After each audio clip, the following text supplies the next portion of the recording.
We all want it, don't we? That calm, connected, truly healthy family life. Yeah.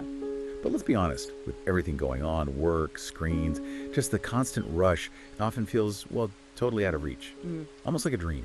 It does. So today, we're doing a deep dive into family wellness, and specifically, the surprising power of holistic routines. It's a great topic. And, for a lot of people, the idea of wellness brings up thoughts of strict diets or, I don't know, massive health plans. Right, something big and maybe overwhelming. Exactly.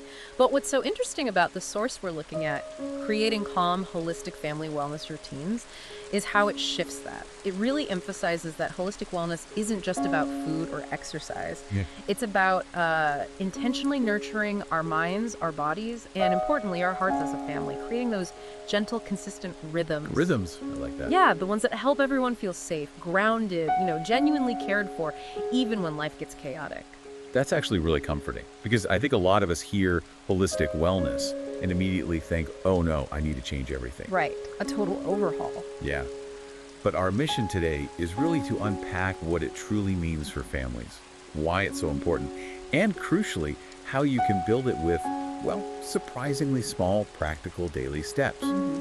We're pulling out the key ideas from creating calm to help you find that sense of balance, even in a really busy world. And the book stresses, doesn't it, that it's not the huge gestures. No, not at all. It's about what it calls the little rhythms, those small, consistent choices we make every day. It's so easy to get stuck in just survival mode, isn't it? Oh, absolutely. Just ticking off the to-do list, reacting to everything. Yeah, the constant pings and demands. But creating calm suggests that prioritizing wellness, even in these tiny ways, can really bring back that balance, that sense of calm. It can make a huge difference. It's a shift from surviving to, well, thriving together. Okay, so let's explore that.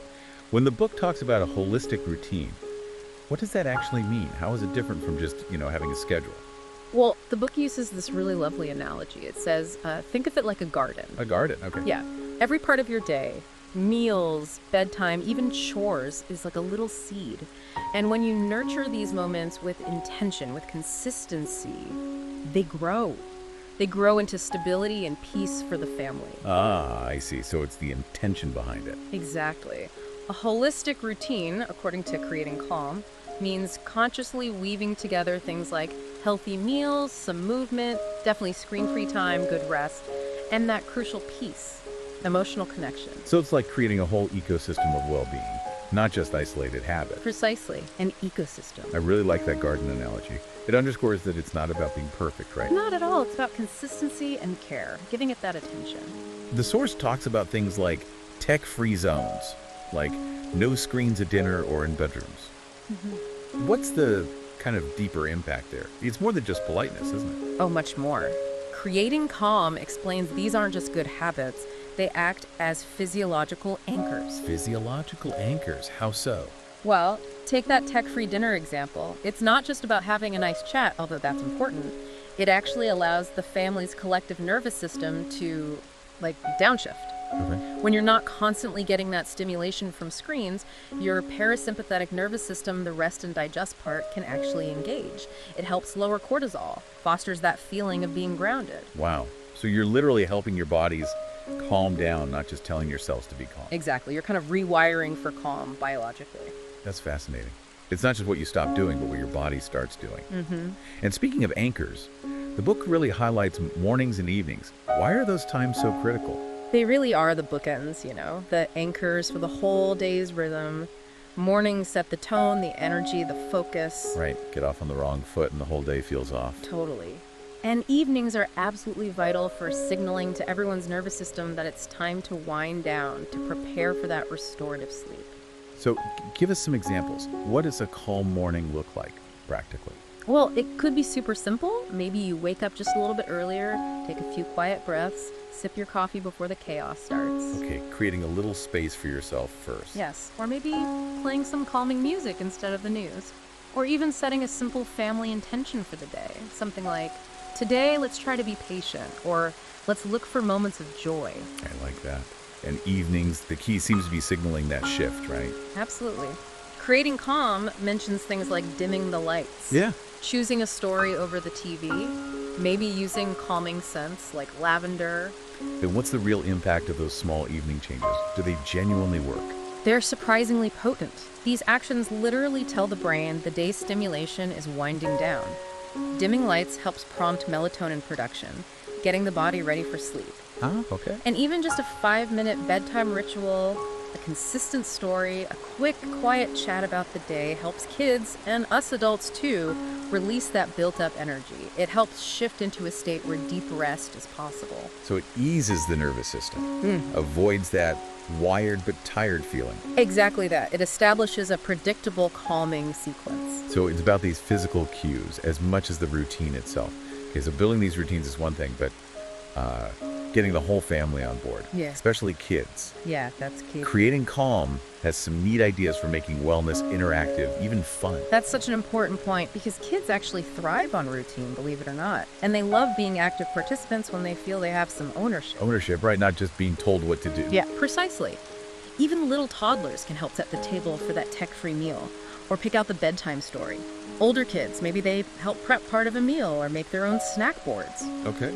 The book points out that involving them taps into their need for feeling competent and in control. They feel like contributors. And making it enjoyable, that seems crucial too. I love some of the ideas, like a smoothie station. Yeah, smoothie station's great. Everyone gets to customize. Or doing a bit of family yoga together. My favorite was the calm jar. You know, the glitter and water. The calm jar is brilliant. Creating calm explains how it's a tangible, visual tool for emotional regulation. How does that work exactly? Well, when a child shakes the jar, watches that glitter swirl and then slowly settle, it's a direct metaphor for their own big feelings calming down. Ah, I see. It gives them something physical to focus on. Yes, and it helps engage their prefrontal cortex, the thinking part of the brain, to process the emotion. It gives them a real, concrete skill for self-soothing. That's really smart. It's not just a distraction, it's actually teaching them something. Exactly. And speaking of teaching, the book puts a huge emphasis on emotional connection. How do we weave that into these daily rhythms? It starts with just creating that safe space for feelings. Simple, consistent check-ins. Like what? Like asking, how are you really feeling today? Or what's one thing that made you happy? Or even, what was tricky today? Okay. These aren't just throwaway questions. When we help kids name their feelings, we teach them emotions are normal, they're valid, they're safe to talk about. It builds emotional literacy. And strengthens the family bond at the same time. Absolutely.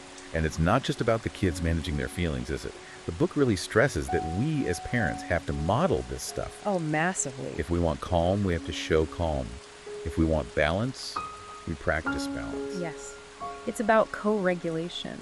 Kids learn how to manage their emotional states primarily by watching how we manage ours. When we model calm responses, healthy boundaries, taking care of ourselves, we're providing a living blueprint for them.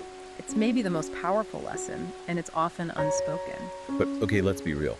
Life happens. Things go off the rails. Routines fall apart sometimes. The goal can't be perfection, surely. Absolutely not. Creating calm is very clear on this. The goal is never perfection. It's about compassion, resilience. Okay, that's a relief. The real power is in just noticing when things feel off and then gently guiding things back, acknowledging the mess up, and then choosing to reset. That feels so much more achievable. It means even one tiny choice can shift the energy, right? Totally. Maybe just deciding, okay, tonight, TV off during dinner, or let's go for a quick walk together instead of everyone grabbing their phones. Yes, those small resets. The book argues they have a profound ripple effect. How so?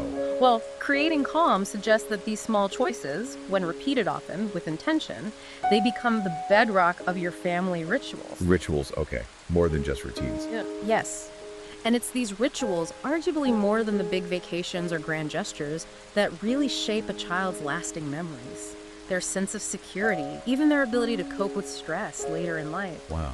They build that foundation of belonging and safety. Exactly, a consistent narrative. So if you're listening and feeling maybe a bit overwhelmed by all this, the core message today, drawing from creating calm, is actually pretty simple, isn't it? It really is. Start small. Just start small. Pick one moment. Maybe it's your morning coffee. Maybe it's 5 minutes before bed. Just make that moment a little more intentional. And trust that over time, those moments add up. They grow into something really beautiful, really transformative for the whole family. They really can. And maybe just ponder this as we finish up. Think about how those quiet, consistent, small family rituals, sharing a story, taking a breath together, that tech-free meal, how they might actually build more lasting security and cherished memories for your child than, the biggest trip or the most expensive gift. That's a powerful thought. What's one quiet, consistent moment you could create, maybe even starting today, that helps build that fundamental foundation for your family's well-being and connection?